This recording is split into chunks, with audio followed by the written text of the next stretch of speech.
How?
So Sheikh, now what I'll do is we go. Yeah. So what I'll do is we go. Once we go live, I will just introduce, Yeah. and then after introduction, we you start your talk. Lovely.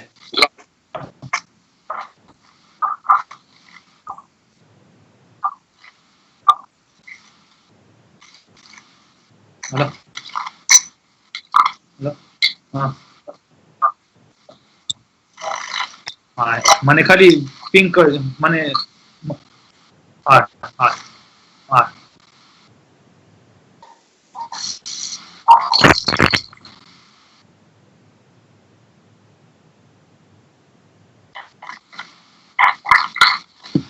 أعوذ بالله من الشيطان الرجيم بسم الله الرحمن الرحيم. Our dear viewers, welcome to IBN TV Live. Assalamu alaikum wa rahmatullahi wa barakatuh. Coronavirus, COVID-19, a pandemic that has overtaken the lives of many. For some, it has ruined their lifestyle, but for many, it has ruined the way their life is going about. The course of life has changed, but most of all, for many, it is a question about, is this a curse? Is this a blessing? Is this man-made? Is this out from God? And we're Jubillions, ever happy and energetic Sheikh from London, from Birmingham, Sheikh Noor Muhammad. Assalamu alaikum wa rahmatullahi wa barakatuh. Wa alaikum assalam wa rahmatullahi wa barakatuh. Sheikhna, on behalf of IBN TV and Dar es Salaam Jamaat and the Tabligh Board, I would like to extend my sincere appreciation to you for joining us tonight. And as we have publicized, the program is going to be about how to navigate your way through Corona in this month of Ramadan, a month which is known for the month of spirituality, a month that is known for your prayers being accepted, but most of all, a month that is known for bringing about people together. This year, Ramadan is going to be different. Ramadan is not going to be the same. You won't meet your friends or family as much as you would like to, but the show must go on. So, Sheikhna, I would like to begin the show by you just giving us a brief about this whole situation, about Corona, about Ramadan, and how we can make the most out of it. Thank you so much, MG, and of course, thanks to Almighty Allah subhanahu wa ta'ala for giving us this opportunity to have this interactive session, and thanks to IBN TV and of course Dar es Salaam Jamaat and their leadership for inviting us to join you tonight and have this very, very important and contemporary discussion. أعوذ بالله من الشيطان اللعين الرجيم بفضل بسم الله الرحمن الرحيم الحمد لله رب العالمين والصلاة والسلام على أشرف الأنبياء والمرسلين مولانا ومولى الموحدين حبيب إله العالمين أبي القاسم المصطفى محمد وعلى أهل بيته الغر الميامين المنتجبين. No doubt we are living in a very challenging time, as some may say unprecedented time. It's unique in its feature, unique in its own way. It has stopped the entire world and made the entire world start to think the same way. Now, as Muslims, as believers, as lovers and followers of the Holy Prophet and Ahlul Bayt alayhim salam, we know very well the holy month of Ramadan is upon us. Few days we will be welcoming these great months, these beautiful months. But as we prepare ourselves to welcome the holy month of Ramadan, we cannot forget that we are faced with a situation. Many countries are in lockdown, and some are not in lockdown, but still people are really skeptical, and some are not sure as to how to go about their lives, how to navigate through. And so therefore tonight's discussion is to have this conversation on how best we can make good use of the lockdown or the opportunity of coronavirus to be able to prepare ourselves and to take the benefits of the holy month of Ramadan. There are a few points I want to share with you, respected brothers and sisters, and thereafter I will be glad to welcome your questions, as tonight's program is said to be conversation and dialogue between us, not monologue. How do we begin navigating our way through during this challenging time so that we do not miss the blessings of the holy month of Ramadan especially? You know, philosophers have a saying that what you cannot achieve all, you cannot miss all. We may not be able to go to our mosques, Imam Baras, to have a amal together, dua iftita, for instance, you know, to break our fast together. But the God who always made it possible for us to be at the mosque during the holy month of Ramadan, that same God is still alive and kicking, and will continue to be alive. And so therefore, servitude to Allah never stop until the day or the time when the world is wrapped up. So let's look at it this way. I'm going to mention some practical tips on how to begin navigating your way through, inshallah. The first tip is, my dear brothers and my dear sisters, we need to take care of our health. That's the first thing I want to begin with. It's so important how our beloved prophets and our beloved imams emphasize on the importance of taking care of our health. Coronavirus is a reality. For you to become true servant of Allah, to be able to worship Allah accordingly, you need to take care of your health. You know, Imam Ja'far al-Sadiq, salawatullahi wa salamuhu alayhi, is reported to have said that there are two hidden blessings of Allah. People often do not appreciate these two blessings until and unless they lose them. It is only the time they tend to realize how important these two blessings are. The first of them, Imam Ja'far mentioned health, and the second one is peace. Imam said people often do not appreciate what health is all about and what peace is all about until they struggle to have health and they struggle with their peace. And so therefore, stick to the rules of the game. That's my first point. The rules of the game are social distancing. Make sure you uphold those principles. The rule of the game is that wash your hands regularly. It's so important.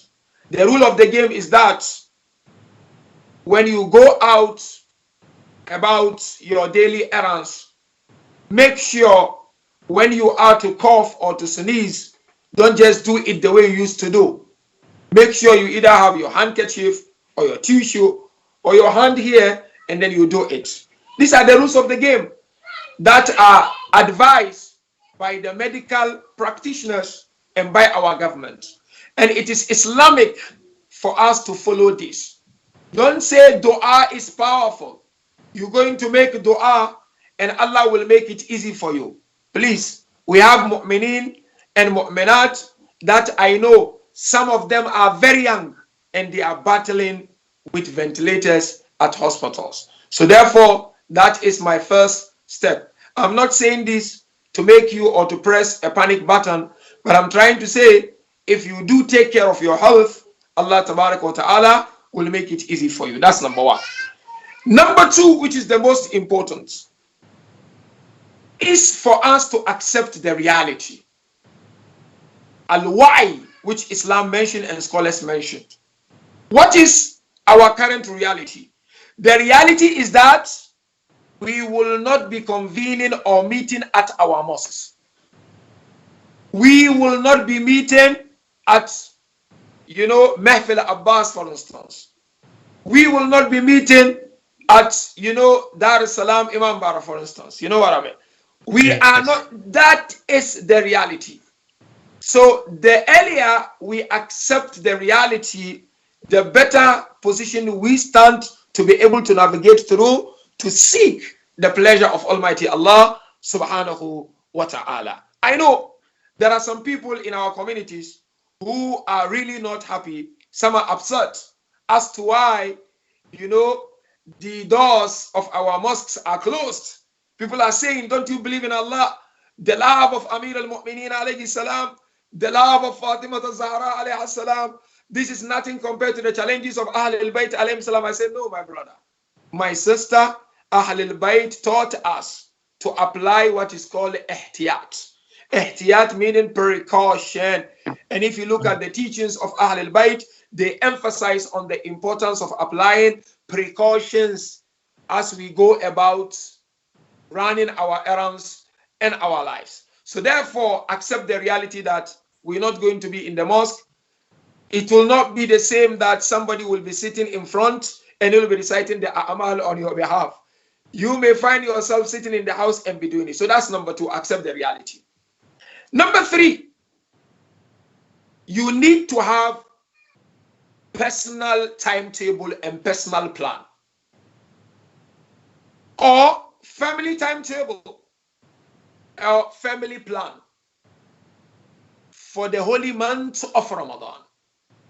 It's not going to be the same as I said, but the reward might even be greater than before. It is a blessing in disguise because we will have enough time at our disposals to navigate the way we want to do.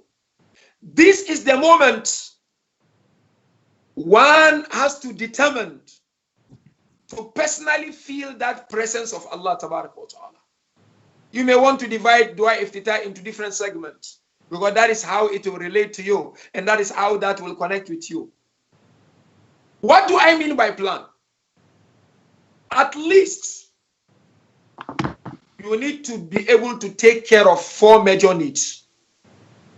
And anyone who is mindful of the following 4 needs will not come and tell me, hey, I need to kill time. I have enough time. We need to kill it because we can't chill properly. No. There are 4 major needs as per the traditions of Ahl al-Bayt. So once you do when you go about doing your personal timetable or your Ramadan resolution, because if you go to Bihar al-Anwar, we've got a tradition that says, Inna Ramadana awwalu sana. Indeed, the holy month of Ramadan marks the beginning of the year. Now scholars dissected this. Which year are we talking about? They said that Ramadan marks the beginning of the year of self-building. It marks the beginning of the year of self-discovery. It marks the beginning of the year of elevating one's status in the eyes of Allah and in the eyes of the Imam of our time. Personal timetable. I know you've got your timetable for work. Some are now worried. Business is going down. Some are now worried. People are not coming. We literally make money. Said, you know what? The way you are mindful of your dunyawi, you need to be mindful of your ukhrawi. So the first need you need to include in going forward is your intellectual need. So important. How many books are you going to read in this holy month of Ramadan? And how many verses of Quran have you planned to go through them and reflect and maybe perhaps discuss with your family, discuss with your siblings? So you need to take care of your intellectual need. That is your akil, akili. Your akil doesn't need food. Your akal doesn't need baraza. Your akal needs books. Quran, Nahjul Balaga, Sahifatu Sajjadiyah. And when I talk of your intellectual need, I'm not talking of only reading Islamic books. No. Read any other interesting, productive book that will equip you with some mechanisms to navigate through. So therefore, as you make your own personal plan, allocate some hours and some time to say, these times are for reading. That's number one. Otherwise, mental health may come. You may become bored. You need to preoccupy yourself. So the first one is intellectual need. Second one, social need. Where's the social need? This is where the baraza comes. This is where family time comes. You have to socialize. Because God created us in such a way that we need to love and to be loved. We need to respect and to be respected. We need to cherish and to be cherished. We need to understand and to be understood. So one cannot live in isolation. This is what I call unity in isolation. We are in isolation during the lockdown, but strengthen your social bonding. Begin with the people within your house, and then with your friends out there, you can keep in touch. But that should not take your entire time. I know there are some shabab, some youth, during this lockdown, they spend time on their phones throughout the night until they even miss Fajr Salah. Part of your time should be for socializing, and part should be for reading and acquiring understanding. That's number two. Number three is your physical needs. What's your physical need? Sustenance, rizq, money. How am I going to navigate through? Now that we are faced with challenges, how am I going to do it? Dedicate some time for your business. If you work at home, fine. If you happen to go to shop, fine. But dedicate some time to think about your business. How are you going to go about it? Right. Post-corona. And then the last need is your spiritual need, which is very, very important. And your spiritual need is the point of departure. If you truly want to appreciate your other three needs, then you have to depart from your spiritual needs. What's your spiritual need? Your need to connect with Allah. What is your need to connect with Allah? Your need to feel the presence of Allah. Your need to become a neighbor to your Creator. What is it? What does it mean to become a neighbor to your Creator? You feel His presence wherever you are. That doesn't come cheap. It's not something on a silver platter. It's something that you need to work for. If you fold your arm and do nothing, it will be too cold. It will be boring. So how do I go about taking care of my spiritual need? Your ibadah, salah. If your daily, these are simple things. If your daily prayers are not good, what you need to do, seek to improve and perfect your daily prayers. That's number one.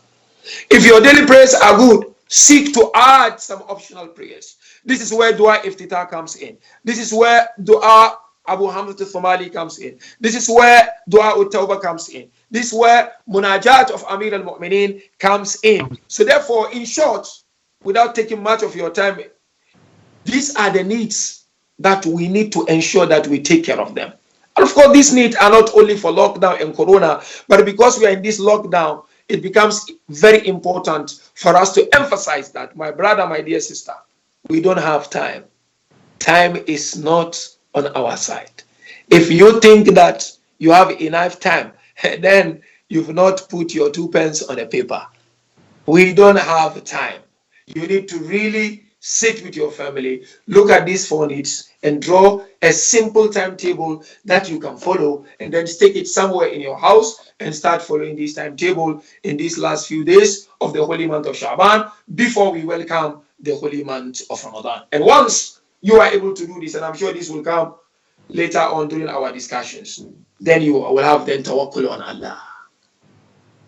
But if you have not managed to meet what I've just mentioned, forget about saying I do tawakkul on Allah tabaraka wa ta'ala. And so this is where I will stop, inshallah. Thank you very much, Sheikh. A lot of interesting points, and there's a few questions that have come in.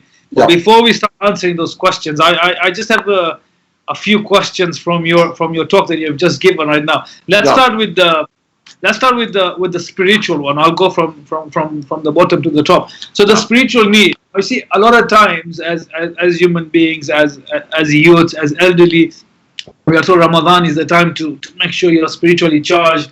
So the question then comes of, is it quantity or quality? Do you know? Do I do on the 23rd night? Do I go Josh and Kabir Abu Hamza, Tawbah, Makarim on o'clock? Do I go that way, or do I go and say, okay, you know what? I'm not going to do 100 rakah. I'm not going to do this. I'm going to take one segment of the amal and concentrate on it, which might make a difference to me. So that is question number one. And supplement to this question, the question comes: how do you define that you are now spiritually changed, or how do you define yourself as spiritually closer to God during this holy month? MashaAllah. Thank you so much. The first question is about ticking the boxes. Obviously, Allah is not interested in quantity. Allah is interested in quality. And that is why we have a beautiful tradition from our beloved Prophet saying that God Almighty loves when his servant does something, he does it with perfection. Perfection has nothing to do with quantity, unless if there is quality in that quantity also. What is important to Allah is the connection of your soul with heaven. That's very, very important, with the world of the unseen. So it's not about finishing the entire dua Abu Hamza al-Thomali. It's not about finishing the entire dua itself. I mean, one of our great marja mentioned that even if it takes you the whole month of Ramadan to finish dua al-Tawbah with understanding and reflection, is much better than doing it and you gain nothing at the end of it. So therefore, Allah Tabaraka wa Ta'ala, He looks at us individually. It's like when you apply for visa. Some of these countries, they will tell you, we look at every case individually. Even if you as family apply, they will make sure each and every member of the family will be looked at and be dealt with separately and individually. Allah is the same, and this is what Quran is talking about. Ya ayyuhal insanu innaka kadihun ila rabbika. Underline the word ila rabbika. Said, oh insan, you are forever toiling towards your Lord. It's not saying towards our Lord. Your Lord. What does it mean? Meaning your relationship with Allah is unique compared to mine and vice versa. And so therefore, it's not about the amount of amal. I'm not saying this to discourage you from finishing. La la la la la. But make sure quality is what drives you towards reciting those amal and dua. Don't feel bad if you are unable to finish one dua the whole day. It's not a big deal. And I always tell people, really, if you look at the current situation of the world, Allah Tabarak wa Ta'ala has taken the world back to how Islam was practiced during its early days. The first mosque in Islam was in Madinatul Munawwara. Spirituality was in homes. People who were practicing spirituality in their homes. So therefore, Allah is taking us back to how the Holy Prophet of Islam began this deen. And it wasn't that the moment he arrived in Medina, he built the mosque. It took time.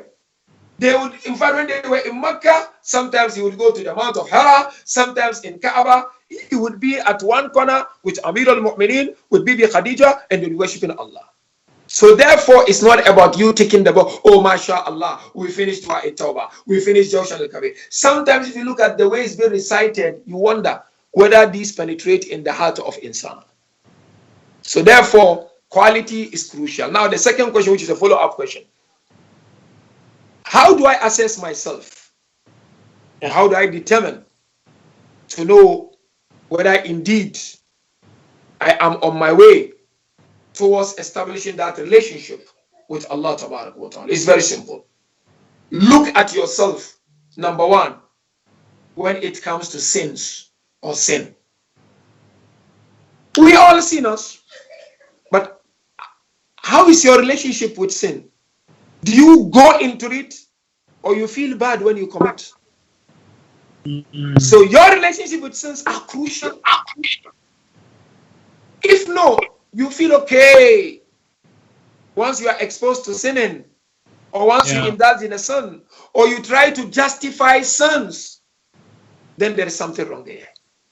Number two, are you receptive to the worship of Allah or not? How is your heart when it comes to the worship of Allah? When it's Salat time, how do you feel? When Quran is being recited, how do you feel? So your approach to this will tell you where you stand, which is very, very important. And so therefore, you look at yourself as an individual and know your circumstance. Allah always accepts us the way we are. Allah is not judgmental. And when you sit next to him, don't pretend. Just open your heart and ask him to soften your heart. He will accept you the way you are, inshallah. So interesting, Sheikh, you said this, but like always, it's always a debate. Have I done enough? Have I not done enough during these holy months? And I pray that we get this the tawfiq to perform whatever we have to perform and be able to deliver what is much more important. But let's go to this whole coronavirus issue. It's become a topic in everyone's dining tables. It's become a topic in businesses, in phone calls, on WhatsApp messages. But the main question still remains. Is coronavirus a curse, or is it a blessing? Has it brought us closer to God? Is it an indicator that, coronavirus, this might be your last Ramadan until Imam Mahdi reappears? That's always the question. I think you are the best person who can address this issue. Thank you so much, MJ. Coronavirus has taken over the world. As some leaders call it, invisible killer. Is it a curse or not? How do I respond to this, and where do I begin? When HIV and AIDS began affecting people, some Muslims and some Christians and some people of faith called HIV and AIDS curse, or as a curse. When Ebola, a few years ago, affected people, most especially in Liberia and Sierra Leone and other parts of Africa, some said this is a curse from God. So likewise now, few months into this year, the world is faced with this challenge. Is it a curse? No. And why? Corona is not a curse, and it cannot be a curse. Corona is a lesson, and it's a wake-up call. Why am I saying it's not a curse? Because some people within our communities try their level best to equate Corona with the punishment of Ad and the punishment of Thamud and so forth and so forth. But if you really examine the punishment of Ad and Thamud and the others, you realize that it wasn't punishment to every single person who was living during that time. It was for few tyrants who disobey God through the blessings of God. God gave them everything of this world, and they used it to disobey God. They were tyrants, hence Allah punished them. That you could say is a curse. But Corona is affecting mu'min and non-mu'min. And we've got different forms of mu'min. We've got to mu'min ibadi, we've got to mu'min gairi ibadi. Who is mu'min ibadi? The mu'min who is particular about his prayers and is away from sin. And we've got another mu'min, no, he's sin here and there, still is a mu'min. Ibadi and gairi ibadi are all affected. Ibadi is dying, gairi ibadi is dying. This cannot be a curse. Why would Allah Tabaraka wa Ta'ala send curse to the entire world when you still have in this world people who are saying Allahumma salli ala Muhammad wa ali Muhammad? Quran makes it very clear. وَمَا كَانَ اللَّهُ مُعَذِّبَهُمْ وَأَنْتَ فِيهِمْ وَمَا كَانَ اللَّهُ مُعَذِّبَهُمْ يَسْتَغْفِرُونَ. Allah says to prophets, He will not punish them so long as you are with them prophets. And you will not punish them so long as you continue saying Astaghfirullah Rabbi wa atubu ilayh. You want to tell them prophet is not alive? Aba Salih al-Mahdi is alive. And if prophet is rahmatan lil alameen, Mahdi is rahmatan lil alameen. So therefore, why would Allah punish us when Imam al-Zaman is with us? Why will Allah punish us when there are people who are saying Astaghfirullah Rabbi wa atubu ilayh? Corona or COVID-19 is not a punishment. It is a blessing in disguise to say, oh, people of dunya, upon all your technological advancements, your akal is still limited. Where are those who want to use their akal to refute so many teachings of Islam? Here is Allah telling us, your akal has limitation. And the earlier you recognize this limitation, the better for you to navigate the blessings of this world. So therefore, Corona is a blessing in disguise in the sense that it has united the world. And it has brought the beauty inside people. People are reaching out to those who are in need. Muslims and non-Muslims alike. Certain sections of our communities are now being appreciated when before nobody thought of appreciating them. We have times to pray with our families in our houses. Fathers are becoming imams. Are you not happy now you are imam in your house? Don't tell me you are not praying together in the house. Don't tell me you are not reciting dua kumel together. Don't tell me you are not doing dua tawassul together. It's a blessing. Oh, true. And as Amir al-Mu'minin mentioned, Allah examine you and test you to bring beauty out of you. Have you seen the beauty yet or not? If you haven't, pause and chill and think about it. You'll see the beauty, inshallah.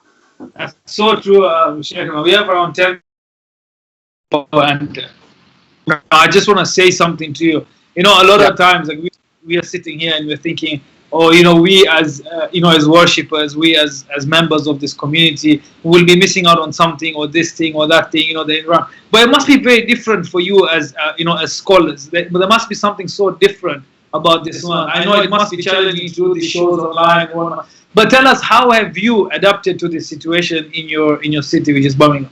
Alhamdulillah Rabbil Alameen. I will begin with myself and then of course go to the community in Birmingham. You know, as you mentioned, MJ, it's been a challenge in the sense that there are a lot of requests and demand for speakers, for scholars to step in and to help people virtually, which is a blessing of Allah subhanahu wa ta'ala. When people come to you, you should appreciate. There are people out there, nobody goes to them. Why do we complain? It's a blessing of Allah tabaraka wa ta'ala. You know, there was a program, at Cambridge last week, just discussing about all this virtually. Yes. And I was commenting that, now our community have realized the need for scholars more. 100%. People have really realized that we need scholars. Before, when mosque is there, Maulana go to the mosque. What Allah Thursday do I come? Now, man, virtually is packed. Programs are packed online. People are asking questions. If you try telling them this week you're not going to have class or something, people feel bad. So that's one. But how are we managing? Like myself, as a scholar, you know that you normally don't have time for your family. You're always on the move. But this Corona, Alhamdulillah, with Corona, is a blessing in disguise. We are not saying Corona should stay. Corona will go. Yes. It will go. I believe strongly. It will go sooner or later. It's just a wake-up call. Allah said, wake up, wake up, wake up. Don't think that you are absolutely owner of everything. You are just a caretaker of what you have. So relax. Relax. Take it easy. Pause a bit and think. Whatever you own, you are just a caretaker. You may either lose it here or you die, somebody inherit, and that person may not even follow your footstep. So therefore, now we as scholars, I pray in the house with my family. I lead my children and my family salat. That's really good. That's the beauty of this. Not only that, after salat, sit, help them to recite Quran, correct their mistakes. Before you wouldn't do that, you'll send them to madrasa. So this is really a blessing of Allah Ta'ala. And with these virtual programs, most of it you are in the comfort of your home. So at least you are not away from the family, you're still in the house, isn't it? And second thing, family members that one never thought of calling them. Sometimes you just pass a message on Eid Day, Eid Mubarak. Yeah. Now we have time, we're calling everyone, WhatsApp calling, video calling, FaceTime, for instance. So Zoom. Yeah. It's so you say this because talking about Eid, this is going to be one of the most interesting, surprising, weird Eid that we are going to have, knowing that there is no, inshallah, we pray that everything works out and it ends. But if it doesn't, the biggest challenge that we face as human beings, I think, is during Eid. That is that one time where you meet that one distant relative of yours, either at the graveyard or at the cemetery or at mosque, or there is that one friend of yours that you only meet them because of your commitments and stuff. But this time it's going to be a really tough one. So what's your message to to our community, especially knowing that Dar es Salaam is one of the biggest jamaats across the world? Yeah. How do they maintain this relationship in this very difficult time? Absolutely, Dar es Salaam, big jamaat, massive jamaat, with unbelievable potentials, without a shadow of doubt. I mean, other jamaats across the globe look up to that. When something happens in Dar, you will see it everywhere. So, people of Dar, know your values, know your qadr.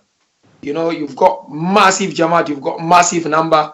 Make the best out of it, inshallah. Eid is coming. The night of the A'mal is coming. What's going to happen? How are we going to do it? I will still share with you what we are doing here. So here every Friday, just to give people the taste of Friday, I will give khutbah, sermon, but from the comfort of my house. Right. But they call it Friday khutbah. First, they will play Dua al-Nudbah of Abu Dharr al-Khalawaji. Immediately after that, I will give the khutbah of Jummah. Not like long one, just 15 minutes to 20 minutes max. Yeah. Because now people don't have time to 40 minutes, 50 minutes is too much. So, after the khutbah, immediately after my khutbah is azan. And then people will do salat awwal waqt. And it's done. And people feel like, because I do ittaqullah, ibadallah, usini, wa usikum, wa nafsi bitaqullah, just to give people that, joy and that feeling. So the same thing we are planning to do on Eid Day. What we are planning to do on Eid Day is that we will request few families to make a nice Eid card or take a small video of themselves to say Eid Mubarak. So Jamaat will play it on that day on the Jamaat channel. Yeah, so we did that during the birth of Imam al-Zaman, and even I sent the photo of myself and my family, Imam Ularit, Imam Mubarak. And then we'll give the khutbah of Eid, inshallah, and then food will be distributed to poor people, or not even for members of the community, gift, whatever. So we really want to make sure the only thing that will be missing is salat collectively. And then we are encouraging members of the community to pick up your phones, call people, Eid Mubarak, I'm just calling to check on you. So the spirit is still there, inshallah. Okay, so that's very interesting. Sheikhna, talking about this whole, how you become innovative and how everything is now working out for you. Sometimes, like especially the elderly, and you can't blame them because obviously they feel that technology has now come in and it started, separating families. Like I'll give you a very good example. One of the most common ones. Everyone's sitting in the lounge, and everyone's on their phone. You're closer to the person on the phone than you are to those who are next to you, right? But now if you look at this current moment, technology has become a lifesaver. True. I mean, look at it today. If it wasn't for technology, you would not have been here with us. Last time Jamaat would not have had the opportunity to get any benefit from your lectures. Now, but there's always a challenge. With every good thing, there's with every pro, there is a con on the side. Now, there is a lot of challenges that the youth today face. And Ramadan becomes, like you say, one of those months where technology kind of makes us get so involved in it. And now that we don't have anything to do, we have a lot of virtual stuff to do. How do we, use technology in this holy month to make it something so interesting that can get us closer to God and rather than take us away from God? Alhamdulillah, very good. Obviously, as you mentioned, MJ, technology is a blessing, but it has its own side effects. It's like Yes. medications, when you go to consult your GP or your doctor, prescribe some medication for you. Some of those medications have side effects, although they will Right. benefit you in your life. Technology, no Yes. doubt, has its own side effects. And I don't want to belabor the point on the side effect, but one of the side effects of technology is anxiety. You spend 100%. a lot of time on it, just surfing and going there and there and there. It, Yeah. it, it Yeah. causes, a lot of problem. Like I give an example. There is this game they call a Fortnite, where many guys like it so Yeah. much. There's Yeah. been a research here in the West as to the damage Fortnite can cause if Yeah. a person just focuses on Fortnite, because you get absorbed by Yeah. this, and you tend not to pay attention to any other thing. You tend to see your family members as your Yeah. enemies when they try to ask you to stop. So technology is crucial, we need it, but then if you don't know how to go about using technology, it will destroy us. It broke families, and it keeps breaking some family relationship, unfortunately. So therefore, my advice, of course, to myself first and foremost, and to our youth, when it comes to the usage of technology to reach Allah Tabarak wa Ta'ala. Number one, as you mentioned, and you look at, we as scholars. Currently, we are using technology to reach out to our audience, to reach out to the members of our community. So we Nice. are giving lectures. That's something very, very important. One second thing that really we can do as youth, make sure on your phone you've got Quran app. There are so many apps, even for Ahlul Yeah. Bayt alayhi salatu wasalam. Have your Quran app, Ramadan is coming. Shia Toolkit, for instance. You've got so many du'as. There's the one app called iShia. iShia, you've got all tafsir books, you've got so many things. So make sure your phone is not deprived of some of these apps, because it's very, very important. That is number two. Number three, youth. Now I'm addressing youth. Use technology to create podcasts for their community. Come Interesting. together. Today podcast is raining all over the world. Yes. 10 minutes, 20 minutes lecture, properly crafted, done, and then share. People in their cars driving, or people just sitting, chilling in the house, they will listen. So our Yeah. youth, you've got that capability. You are technologically inclined Mhm. and advanced. Why can't you help in this month of Ramadan with Dar es Salaam Jama'at? Come up with some podcasts, So nice true. lectures of the scholars. You can take piece here and there, and then that's something really we can do, and it will help, inshallah. Another thing, of course, with technology, this Zoom, we all hear about Zoom now. If not Zoom, there is Webex and there is Team. You've got different apps. Why can't you Yes. organize, and then link up with the elders and have a amal together to make it easy for some of the elders of our community who cannot do it themselves? How much does Zoom cost? It doesn't cost much. Premium even doesn't cost much. Do it, and then let the old man sitting in his house, maybe one of the youngsters will go and help him get on, and then you can see face to face people who are reciting the Amal. That is also something very, very important. Another way, use your phones to Mm. remind people of their responsibilities towards Allah Tabarak wa Ta'ala, especially in the holy month of Ramadan. How do you do so? Fajr time, you call them Fajr time. Iftar time, you call Iftar time. This Yes. simple thing will go a long way. And So as you true. know very well, inshallah, we'll give a talk on youth and what youth can do. But we have one beautiful definition of who is a youth. A youth is someone who is productive and creative. That's it. This is a psychological definition of a youth. Yeah. We only look at, the biological definition. But psychologically, a youth is someone who is productive and creative. And suffice to say, Imam al-Bakir alayhi salam said to one of his companions, go Yes. around and look the youth of our followers. If you find them not disciplined, bring them to me. I, Bakir, will discipline them. Wow. So youth, You are productive, you are creative, and I know you can do it. Come up with those magic during this corona and help our community, Dar es Salaam, and entire world to benefit, inshallah. Come up with something. Sheikhna, just a quick question. It says a few viewers have asked, Aisha does not seem to be an English one. Is there an English version of it? That's true. But they are now working on it, inshallah. They are working on it. So before I let you go, we have 2 minutes left. I want to ask you a very sensitive, emotionally driven question. For some reason, every year that when Ramadan kicks into Dar es Salaam, a very famous clip of yours goes around town, talking about sports and whether sports is allowed in the holy month of Ramadan or not. And it's created so much more inquiry and questions. And now this is the right time for us to address this issue. So my question to you is, obviously this year there isn't any sports. Is sports recommended in Ramadan?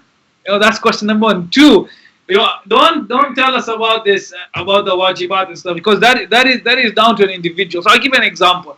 If I go and play sports, it is up to me as an individual to be able to wake up for my salah. Yes or no?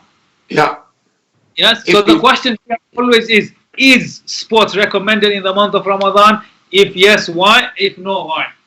Yeah. So it's not about yes or no. Yeah. It's about making good use of the blessings of Almighty Allah subhanahu wa ta'ala. Prophet makes it very clear. Days of Ramadan are the best. Nights of Ramadan are the best. Why are they the best? Because they equip us to connect with Allah. Before I come to connect with human beings. First, the holy month is divine initiative for positive change. It's a moment to connect with Allah. So my bone of contention is what?